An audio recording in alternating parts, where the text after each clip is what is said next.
بسم اللہ الرحمن الرحیم انا اعطیناک الکوثر فصل لربک وانحر ان شانئک هو الابتر۔ اے نبی ہم نے آپ کو خیر کثیر عطا کی۔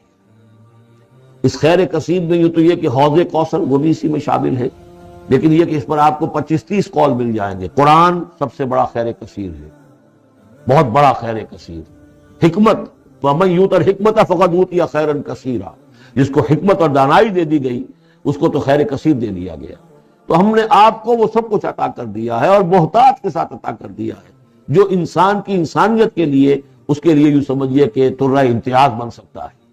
فَصَلِّ لِرَبِّكَ وَانْحَرْ، بس اپنے رب کے لیے نماز پڑھا کیجئے اور نحر کیجئے، اونٹ قربان کیا کیجئے۔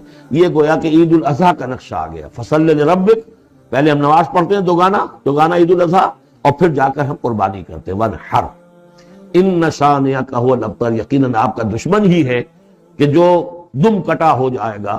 اس کا پس منظر یہ ہے کہ جب حضور کے ایک صاحبزادے بچپنی میں فوت ہو گئے تو کچھ جو کفار تھے مکے کے، انہوں نے بڑی خوشیاں منائی کہ ایک ہی بیٹا تھا، باقی تو ان کی بیٹیاں ہیں۔ آپ کو معلوم ہے کہ 4 بیٹیاں تھیں حضور کی صلی اللہ علیہ وسلم، لیکن یہ کہ بیٹا جو تھا وہ ایک ہی تھا، وہ اللہ نے اٹھا لیا۔ تو بڑے خوشیاں منائی گئیں کہ یہ تو اب دم کٹا جیسے ہوتا ہے جس کا کوئی پیچھے نام نہ رہ جائے۔